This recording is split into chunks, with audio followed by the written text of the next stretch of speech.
charco, posee hay una emoción estética que podría traducirse en un artificio verbal. Pero la poesía en sí misma es justamente ese arte que hace que esa experiencia compartida entre muchas personas y que nos produzca una emoción estética sea traducible a un artefacto literario, que sea comunicable. Yo prefiero la idea de las visiones comunicables. Cuando un poeta es capaz de ver algo, cualquier cosa, que pueda ser susceptible de ser llevado a un poema, está ejecutando un acto poético. Pero el resto de las cosas son estilos de vida, son maneras de ser, maneras de disfrutar la vida, de encontrar un sentido a la vida, qué sé yo. La poesía sigue siendo... Hay una reflexión de Enrique Lin muy bonita que dice que Tristán Tzara decía que la poesía es para las cosas, ¿no es cierto? Pero ¿dónde están las cosas? Las palabras. Las cosas por sí mismas no existen en la literatura más allá de las palabras, son palabras. Entonces, la poesía en sí misma es un artefacto literario, nada más, es un artefacto de letras que se traducen de papel al lector. Y esa aparente suprarrealidad que rodea a la poesía, lo que algunos llaman la magia, o la vía intensa, o la poesía, o la vía poética, no es nada más que la experiencia de emoción estética que ha tenido alguien que logra comunicarse la otra. Y por eso yo creo que los poetas tienen derecho sobre la poesía, derecho para hacer la poesía. Ningún otro puede hacer la poesía, solo los poetas. Lo que pasa es que cualquiera puede ser poeta. Ese es otro cuento. Cualquiera podría llegar a convertirse en poeta, cualquiera puede llegar a convertirse en fotógrafo, cualquiera puede llegar a convertirse en cineasta, cualquiera puede hacer cualquier cosa. El problema es que la poesía no existe sin esa mirada, digamos, anómala. A veces tiene que ver con esto del asombro cotidiano, de saltar en el charco, del asombro del pajarito, el asombro de esta magia libre, pero también a veces tiene que ver con el terror, a veces tiene que ver con el lado demoníaco de la existencia, con el mal, con los crímenes, con la pobreza, con el hambre. Entonces no siempre es una vida poética de saltar por aquí y por allá, son todas estas experiencias de cierta intensidad que son traducibles al lenguaje poético. Entonces, yo creo que para efectos de la pregunta misma, déjame terminar, que para efectos de la pregunta misma, de para qué sirve la poesía, justamente esta idea de que la poesía se excede de sí misma hacia un ámbito fuera, qué sé yo, como la religión, como la metafísica, como la ganas de vivir, como cualquier otra realidad que no sea mera literatura, ha hecho creer que la poesía es una experiencia en sí misma y no un género literario. Yo creo que la poesía es el vehículo para estas experiencias. En el caso de Licura, por ejemplo, la memoria de un pueblo, la memoria cultural, el diálogo cotidiano, en el caso que tú planteabas, el asombro cotidiano, el sentido de la lectura, de la magia, etc. No, a mí yo creo todo lo contrario de ti. Yo creo que no es un género literario, que lo poético no se da solamente en la palabra, porque si fuera un género literario, ¿aló? ¿Por qué me pregunto? Si fuese un género literario, podría ser una novela entonces, ¿sí? ¿Cuál es la diferencia entre una novela y una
dejémoslo ahí en esa tensión.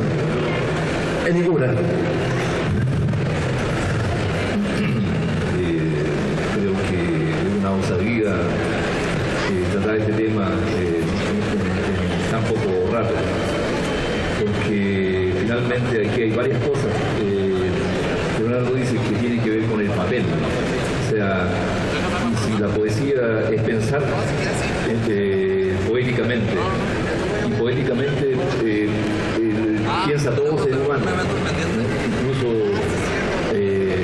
aquellos que se están adueñando del mundo, pero para nosotros tiene que ver con el pensamiento, tiene que ver, por lo tanto, con un modo de vivir, porque si la poesía sirve para algo, precisamente para adquirir un modo de vivir que es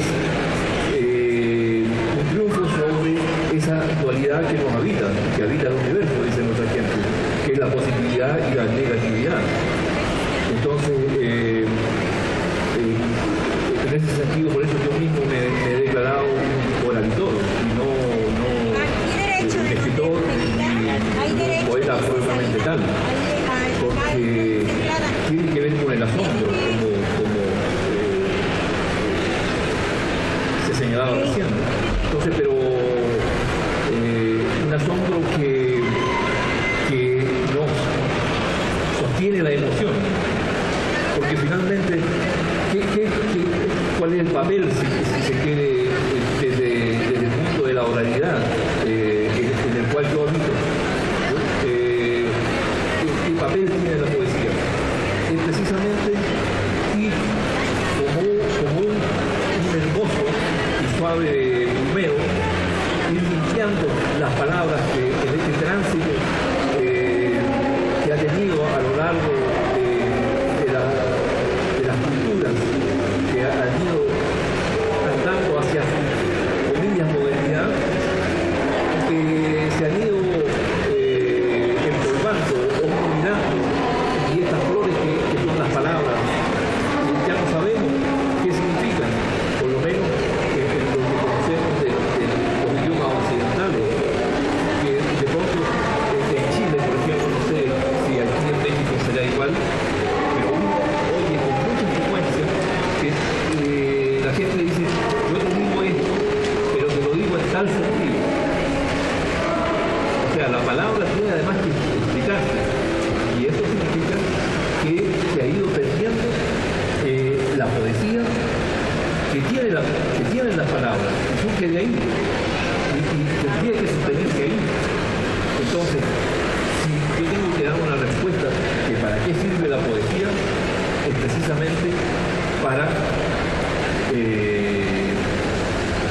vivir bien con uno mismo, porque finalmente, más allá de la cultura, los colores y los lugares a los cuales pertenecemos y que no hemos elegido, pero que la poesía nos permite, dicen, aprender a amar, estamos aquí para responder o intentar responder dos preguntas que se puede decir de muchas formas, en distintos idiomas: de dónde venimos y hacia dónde vamos. Y todos lo hacemos a cada rato, unos más, otros menos, y para nosotros esa es la poesía, que tiene que ver con el papel. ¿Puedo agregar algo? Dale. Yo entiendo la posición de Leonardo, y es una posición que no comparto para nada. Es más, siempre he tratado de alejarme de esa posición, en el sentido de entender la poesía, como dice el cura, como un género literario, porque si pienso, por ejemplo, en los trovadores medievales, que son mi predilección, ellos son trovadores que además tocaban, ¿no?, y generaron una cultura en base al amor, los códigos y todo el cuento.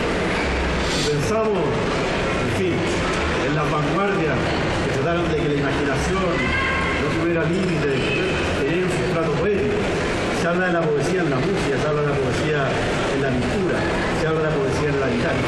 Por eso, en la pregunta es tan importante: ¿para qué sirve la poesía? Si fuese para yo entender un género escrito que se da en un papel, bueno, podría decir: ¿para qué sirve la novela?